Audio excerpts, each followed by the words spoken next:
Assalamualaikum warahmatullahi wabarakatuh. My name is Fika Nur Diana.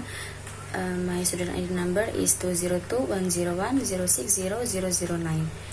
Here I would like to explain about translation problems and solutions. Number 1 is title. Literal translation of titles will often fail to grab the prospective audience for the book. Sometimes a complete change is required to make the book sellable, but sometimes no need to change all the form of the original language. And difficult decision may have to be made by translator and editor. For example, the title "The Day After Tomorrow." In Indonesia, the literal meaning is hari setelah besok. It means lusa. But the title lusa is kinda awkward, like there is no essence in the title. So the translator translate "The Day After Tomorrow" as demi esok lusa. It's better than just lusa, I think. Another example is a book with the title "Sweet Franchise" from French. The translator didn't change the title when they translate to English, and it became one of the top best-selling book in the UK. In essence, editor and translator must be prepared to be creative and make an appropriate and catchy title so they don't badly damage potential sales. Number 2 is stylized language. Translating a book written in a particular style, even when written by contemporary authors, poses its own problems. In older works, translators are often required to source and examine original material and critics in both languages in order to establish the correct mood, tone, and style. Number 3 is regional dialects.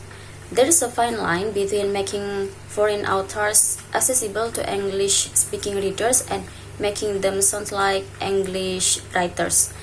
The rhythms and patterns of their own languages are part of what makes them interesting, and it can be a mistake to iron them out completely. So dialect is one of the characteristics of language. Every language has their own rhythm, but usually dialects sound clunky when translated into other languages.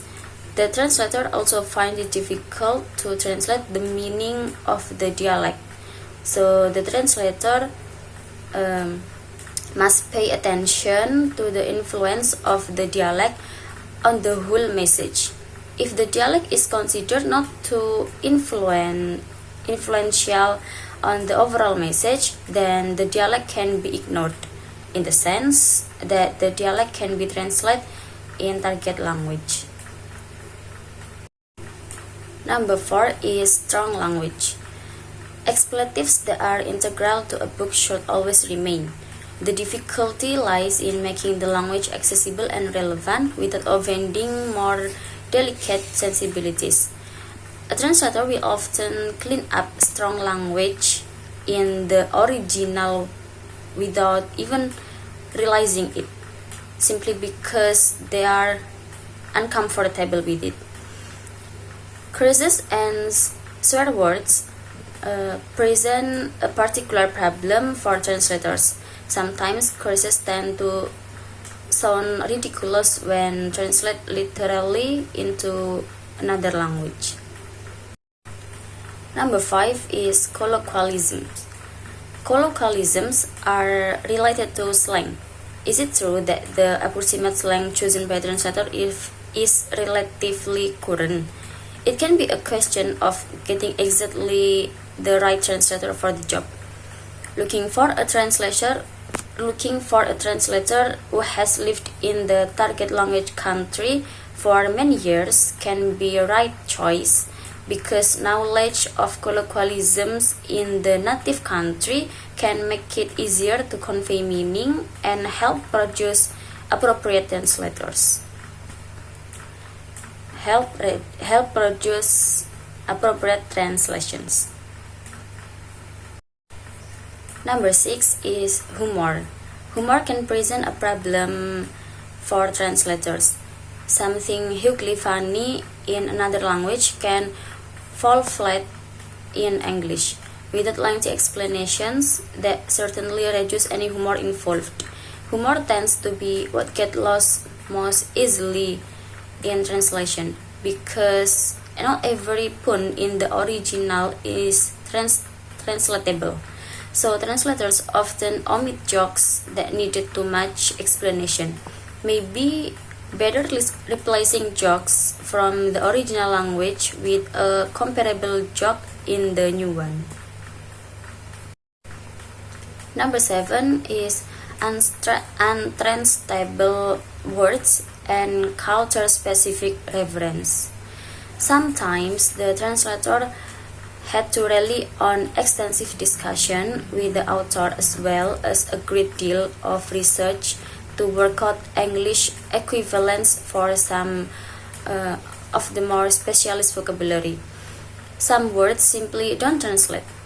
Translator usually prefers to leave this in the text and to provide the reader with a glossary which can serve the purpose of explaining more obscure geographical and cultural references without interrupting the flow of the text with lengthy description and explanations. In the end, footnotes are certainly a better alternative to lengthy discourse interrupting the flow of the text. Number 8 is quotations from other sources. In most cases, it is good practice to seek out existing English translation of quotes or material such as poetry or song lyrics rather than retranslating. However, often necessary for a translator to do the work him or herself because there is no English equivalent available. Some quotes simply do not translate and are best dropped. Others must be altered to make their meaning and relevance to the text clear. In these cases, a translator must be given some license to make appropriate changes, dropping the original